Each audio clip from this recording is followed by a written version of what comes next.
और बात करते हैं आज के महत्वपूर्ण मुद्दे की। सम्मान से दूर होगी नाराजगी। ये वाकई में एक महत्वपूर्ण सवाल है, क्योंकि छत्तीसगढ़ में विधानसभा चुनाव के लिए बिसात बिछना शुरू हो चुकी है। बीजेपी हो या कांग्रेस, दोनों जमीन पर उतरकर जनता के मूड को भांपते हुए आगामी रणनीति तैयार कर रहे हैं। इतना ही नहीं, संगठन को मजबूत करने के लिए सुस्त पड़े कार्यकर्ताओं को भी रिचार्ज करने की कोशिशें लगातार जारी है। इसी कड़ी में बीजेपी 6 अप्रैल को अपने स्थापना दिवस पर पुराने और रूठे नेताओं का सम्मान करेगी। प्रदेश के सभी जिला मुख्यालयों में आयोजित कार्यक्रमों में स्थानीय नेता शॉल और श्रीफल से पुराने नेताओं को सम्मानित करेंगे।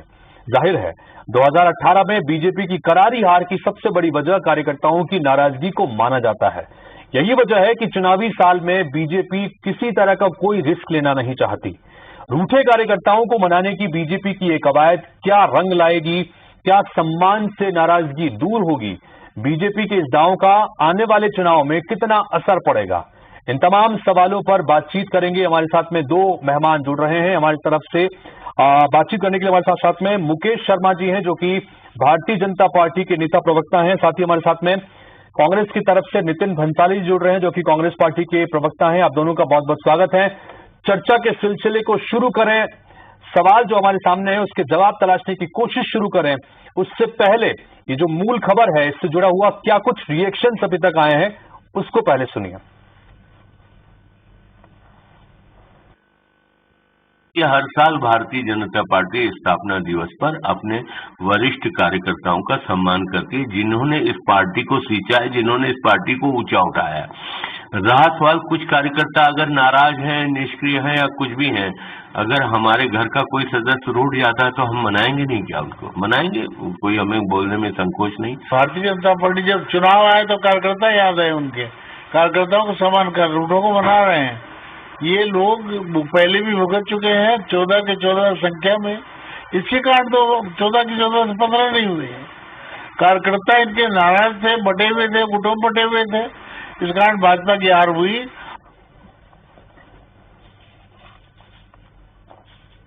तो कुल मिलाकर जिस तरह की कवायद इस वक्त भारतीय जनता पार्टी कर रही है, जाहिर तौर पर अपने रूठे हुए कार्यकर्ताओं और नेताओं को मनाने के सिलसिले में ये महत्वपूर्ण माना जा सकता है। दोनों मेहमान बने हुए। मुकेश शर्मा जी, सबसे पहले शुरुआत आपसे करना चाहेंगे।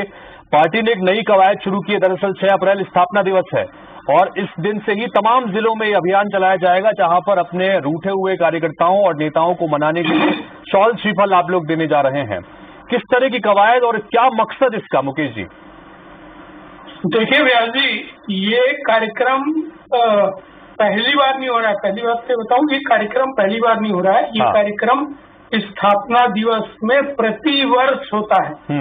और जो भी हमारे वयोवृद्ध नेता हैं, जिनको भारतीय जनता पार्टी को खड़े करने में जिनका योगदान रहा है, ऐसे लोग हैं जो बहुत बुजुर्ग हो गए हैं, ऐसे लोगों को लाके उनको सम्मान कार्यालयों में करते हैं।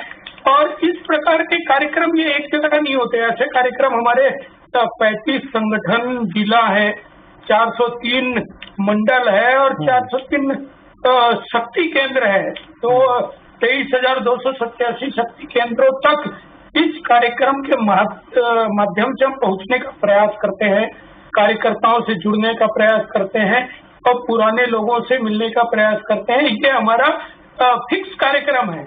ये चुनाव के दृष्टि से पहली बार हो रहा है, ऐसा कार्यक्रम नहीं है जी। ये कार्यक्रम पहले भी होते आए हैं और अभी भी हो रहे हैं। इसमें कुछ भी नया नहीं है। अब कांग्रेस पार्टी को चिंता है चुनाव को लेके, ये क्या कर रहे हैं? तो कांग्रेस पार्टी को ये उनके तो कई मंत्री, कई विधायकों ने कह दिया कि अब हमारे चुनाव लड़ने की इच्छा नहीं है। पता नहीं इच्छा क्यों नहीं है। क्या ये अपने किए हुए वादों को पूरा नहीं कर पाए अपने क्षेत्र के लोगों के, या उनको लग रहा है लोग जब पूछेंगे कि हम क्या जवाब देंगे, पूर्ण शराबबंदी का प्रश्न आएगा तो हम क्या जवाब देंगे, नगरीय निकाय टैक्स का बात ठीक है। लेकिन मुकेश जी, आपने जैसा कहा कि ये आपकी ये हर साल चलने वाली कवायद है, ये हर बार जब स्थापना दिवस होती है, लेकिन इस बार चूंकि विधानसभा चुनाव है, मुकेश जी, इस बार चूंकि विधानसभा चुनाव है 2023 का, ये चुनाव ये साल जो है बड़ा महत्वपूर्ण है। ऐसे में खासतौर पर ये कवायद जो है बहुत महत्वपूर्ण हो जाती है, खासतौर पर ऐसे कार्यकर्ता जो रूठे हुए माने जाते हैं, जिनकी वजह से पिछली बार विधानसभा चुनाव में काफी नुकसान भारतीय जनता पार्टी को हुआ नेताओं और कार्यकर्ताओं के जरिए। क्या उस कवायद को इससे जोड़कर देखा जाना चाहिए, क्योंकि कहीं ना कहीं इसके पीछे मकसद 2023 का चुनाव तो है? देखिए, मैं बताऊं आपको, ये कार्यक्रम जो है, ठीक है, चुनाव रहता है, भारतीय जनता पार्टी लगातार कार्यकर्ताओं के बीच में काम करने वाली पार्टी है। ये भारतीय जनता पार्टी की सतत प्रक्रिया है, ये कार्यक्रम चलते रहते हैं। ठीक है, चुनाव है, चुनाव भी हम गंभीरता से लड़ते हैं, गंभीरता से देखते हैं। उस दृष्टि से भी अब जो भी कार्यकर्ता है उनसे मिलना जुलना और पुराने लोगों को सम्मान करना, उनका साल श्रीफल देके ये कार्यक्रम हमारे चलते आए हैं। ठीक है, ये कार्यक्रम चुनाव को देखते हुए नहीं रखे गए हैं, लेकिन फिर भी हम अपने सभी कार्यकर्ताओं से मिलेंगे। मैंने आपको बताया, बूथ स्तर के कार्यकर्ता, मंडल स्तर के कार्यकर्ताओं से मिलने का कार्यक्रम लगातार चलते रहता है। नितिन जी, कांग्रेस पार्टी और ये लगातार ये जो लोक लुभावने वादे करके, झूठे वादे करके सरकार में आने वाली कांग्रेस। ठीक है, नितिन भंसाली जी, क्या कहेंगे इस कवायद को लेकर? भारतीय जनता पार्टी ने अपने स्थापना दिवस पर जिस तरह से अपने पुराने नेताओं को सम्मान करने की बात कही है, अपने कार्यकर्ताओं को फिर से मनाने की भी कहीं न कहीं कवायद जाहिर तौर पर इस पर होगी। नितिन जी, क्या कहेंगे इस पूरी कवायद पर? इस कवायद पर एक ही लाइन कहूंगा कि अब पछताए का हो ही जब चिड़िया चुग गई खेत। मुझे तो बहुत दुख होता है उन कार्यकर्ताओं के बारे में भी सोचकर, जिनके ऊपर 2018 के विधानसभा चुनाव में जब भाजपा 15 साल यहाँ पर सत्ता में रही और 15 सीटों में सिमटी, तब न तो कोई मीटिंग हुई, न कोई बैठक हुई, हार की समीक्षा नहीं हुई। इन्होंने क्या कहा कि कार्यकर्ताओं की वजह से हार हुई है और कार्यकर्ताओं ने काम नहीं किया। तो ये कौन से कार्यकर्ता हैं जिनका ये सम्मान करने वाले हैं, ये भी मैं पूछ लूं। एक तो इन्होंने वो 56 लाख सदस्य बनाए थे और 32 लाख वोट मिले टोटल चुनाव में इनको, तो खुद के कार्यकर्ताओं ने खुद को ही वोट नहीं दिया, तो समस्या तो है। मुझे एक जानकारी है, वो मिस कॉल से सदस्य बनाते थे, तो इसमें मिस कॉल के सदस्यों का किस प्रकार सम्मान करेंगे, जिससे तो लोगों को ये भी नहीं पता। हम जैसे बहुत सारे लोगों को जो मुझे ये बताते हैं कि भैया वो एक मिस कॉल आया था और उसमें भाजपा का मेंबरशिप हो गया। हाँ। तो ऐसे मिस कॉल से जो सदस्य बने, क्या उनको भी श्रीफल और नारियल देने के लिए घर घर जाएंगे ये? तो इनकी सदस्यता भी फर्जी है। और कार्यकर्ताओं का इन 15 वर्षों में जो दोहन और शोषण हुआ, उसका जवाब तो कार्यकर्ताओं ने 2018 में मुकेश जी क्या कहेंगे नितिन जी की इस बात पर? वो कह रहे हैं कि सदस्यता अभियान में सब कुछ फर्जी था। अपने पार्टी का चिंता करने की जरूरत है, जितना बड़ा फर्जीवाड़ा इन्होंने किया है, जितना बड़ा ये जन घोषणा पत्र के माध्यम से लोगों को लोक लुभावने वादे करने के बाद उनके साथ जो धोखा हुआ है, ये बताना चाहिए इनको। इनके मंत्री 2.5 साल वाला मामले का क्या हुआ, ये पूछने वाले हैं। ये इसके प्रदेश अध्यक्ष कहते हैं कि इतना बड़ा भ्रष्टाचार अंदर बात हुआ, इनके प्रदेश अध्यक्ष जी मानते हैं कि बड़ा भ्रष्टाचार इनके शासनकाल में हुआ है। इसके लिए क्या कहेंगे? आपके शासनकाल के गरीबों को मकान नहीं दे पाए, इसके लिए क्या कहें? उस बात की चिंता इनको करनी चाहिए। भारतीय जनता पार्टी की चिंता करने की जरूरत नहीं है। ठीक है नितिन जी, 14 प्रदेश। नितिन जी जाना चाहेंगे आपसे। नितिन जी, भारतीय जनता पार्टी की इस कवायद को एक बड़ी चुनौती के रूप में क्या आप लोग देखते हैं 2023 के विधानसभा चुनाव में? क्योंकि ये भी तय है कि 2018 में अगर बीजेपी की इतनी बड़ी हार हुई तो इसमें कहीं न कहीं पार्टी के कार्यकर्ताओं की नाराजगी या उनका सुस्त रवैया भी था। अब ऐसे में उन कार्यकर्ताओं को चार्ज करने की कोशिश भी होगी, अपने नाराज नेताओं को फिर से मनाने की कोशिश भी होगी। ऐसे में कहीं न कहीं ताकत बीजेपी की बढ़ेगी। क्या ये चुनौती बन सकता है? नितिन जी,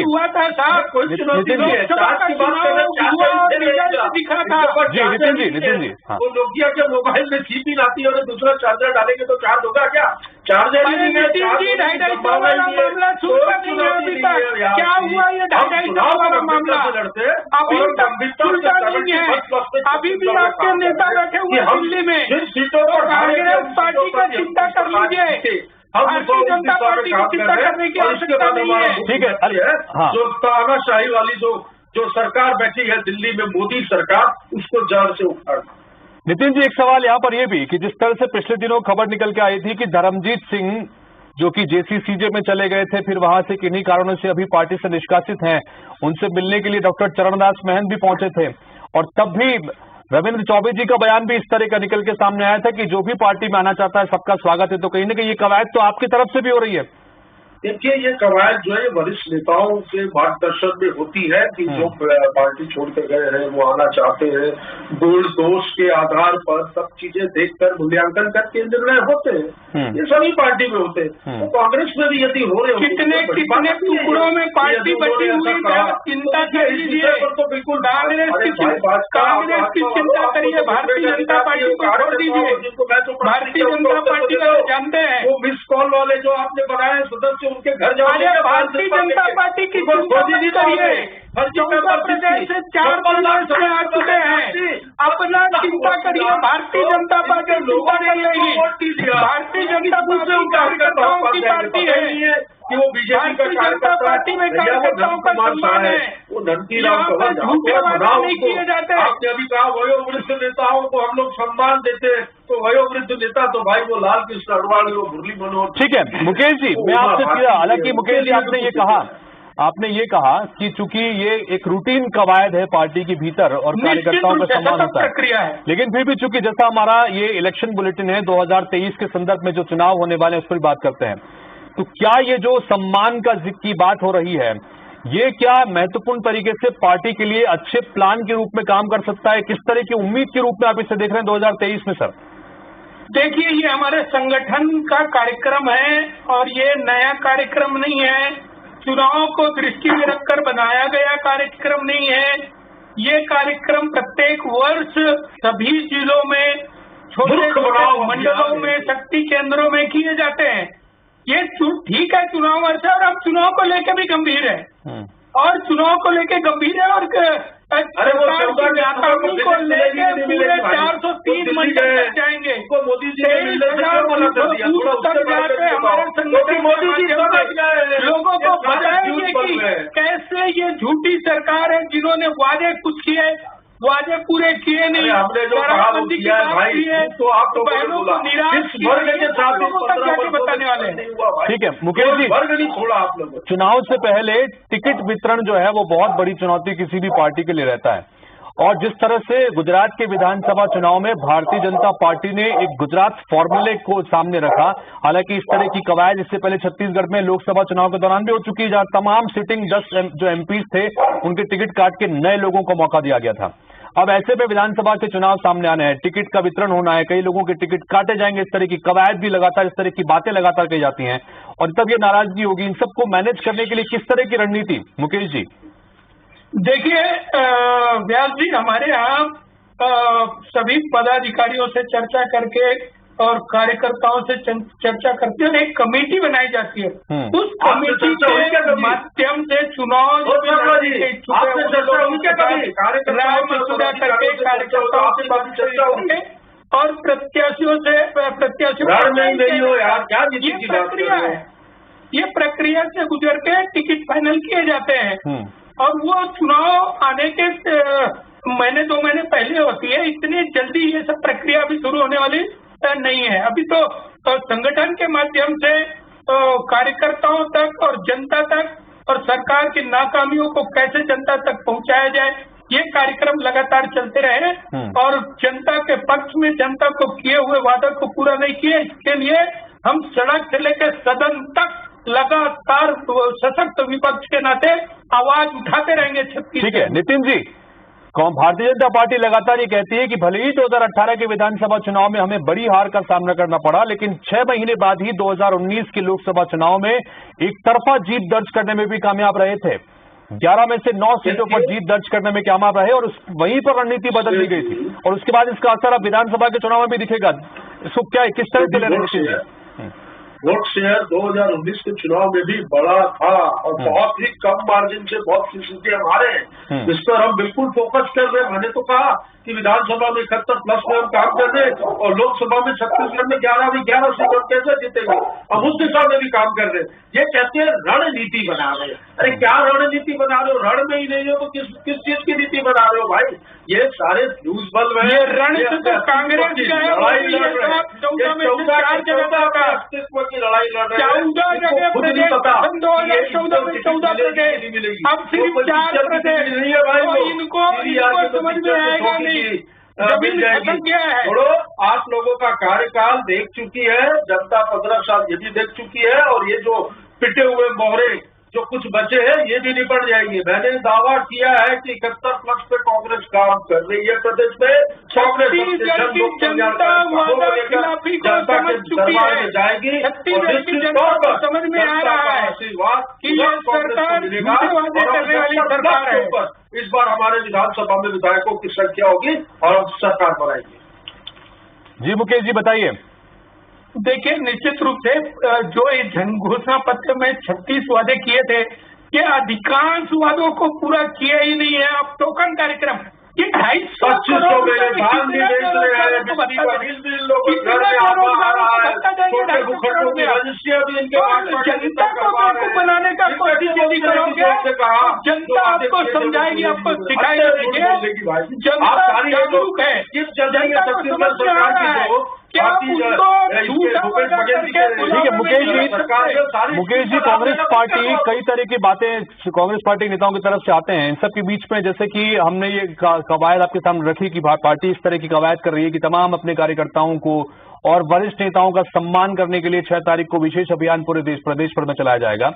इन सब के बीच दिवस है जी, इन सब के बीच यहाँ के विधायकों का और पूर्व मंत्रियों का दिल्ली में जाकर प्रधानमंत्री से मिलने का कार्यक्रम तय हुआ था। 5 तारीख को मुलाकात होनी थी, लेकिन अभी जानकारी निकल के सामने आ रही है कि वो मुलाकात हो नहीं पा रही है।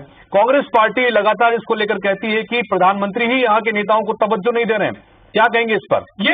ये कांग्रेस पार्टी के नेता चित भी मेरा, पट भी मेरा।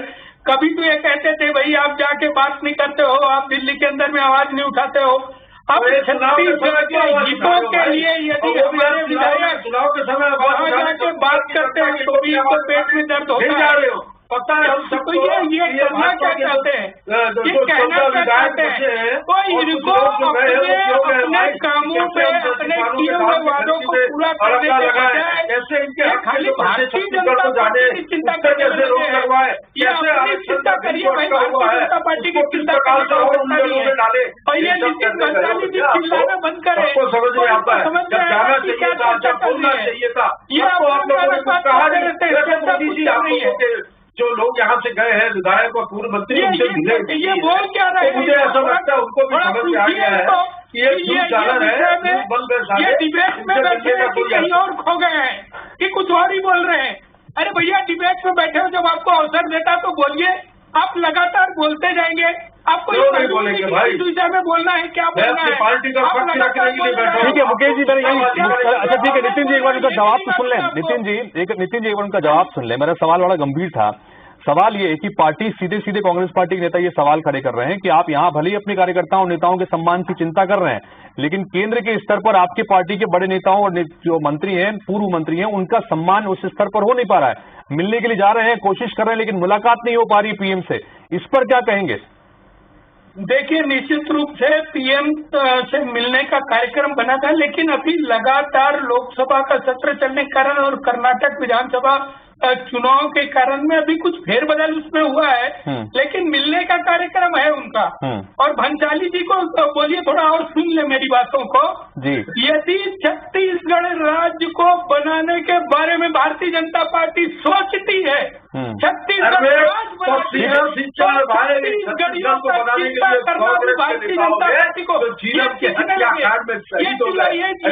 को बोलना बंद करो, ये सुन नहीं पाएंगे क्योंकि इनको झूठ पे विश्वास है। ये खाली झूठ बोल के काम चलाना चाहते हैं। अरे भारतीय जनता पार्टी ने छत्तीसगढ़ को बनाया है और छत्तीसगढ़ की चिंता भी भारतीय जनता पार्टी करती है। और 15 साल के लोगों की हितों की चिंता को लेकर यदि प्रधानमंत्री ठीक है भंसाली जी, फाइनल कमेंट चाहूंगा इस पूरे संदर्भ में। पार्टी की, भारतीय जनता पार्टी की ये कवायद अपने रूठे हुए नेताओं को, कार्यकर्ताओं को मनाने के लिए, इसको किस तरह से देख रहे हैं? संक्षेप में अपनी बात रखिएगा नितिन जी। मैंने तो कहा कि जिस प्रकार 2018 के चुनाव के बाद जो बड़े नेताओं ने, किसी ने भी हार की जिम्मेदारी भाजपा से नहीं ली और सारा कचरा फोड़ दिया। किसके माथे पे? कार्यकर्ताओं के माथे पे, कि कार्यकर्ताओं ने काम नहीं किया। अब ये जो नौटंकी कर रहे हैं, ये कार्यकर्ताओं को मंत्री ही नाराज है, विधायक नाराज है, मुझे भी लगता है इनके कार्यकर्ता इन झांसारामों के बिल्कुल तो ये तय सी बात है कि राजनीतिक दल में रूठों को मनाने की कोशिशें पार्टी के भीतर लगातार होती है और कोई भी पार्टी इन रूठे हुए नेताओं और कार्यकर्ताओं से अछूती नहीं है। चाहे कांग्रेस की बात करें, चाहे बीजेपी की बात करें, बीजेपी ने एक कवायद की शुरुआत की है। 6 अप्रैल चूंकि स्थापना दिवस है, तमाम अपने पुराने बड़े नेताओं का यहां पर सम्मान करते हैं। इसी बहाने रूठे नेताओं का भी मान सम्मान करके उन्हें फिर से विचारधारा में शामिल करने की कवायद होगी। जाहिर तौर पर 2023 के संदर्भ में ये एक महत्वपूर्ण कदम हो सकता है। अब किस तरह की रणनीति इसको लेकर आगे देखने को मिलती है, इस पर आपके साथ हमारा भी इंतजार रहेगा। फिलहाल आप दोनों का बहुत बहुत शुक्रिया इस चर्चा में शामिल होने के लिए, अपनी बात रखने के लिए। तो इसी के साथ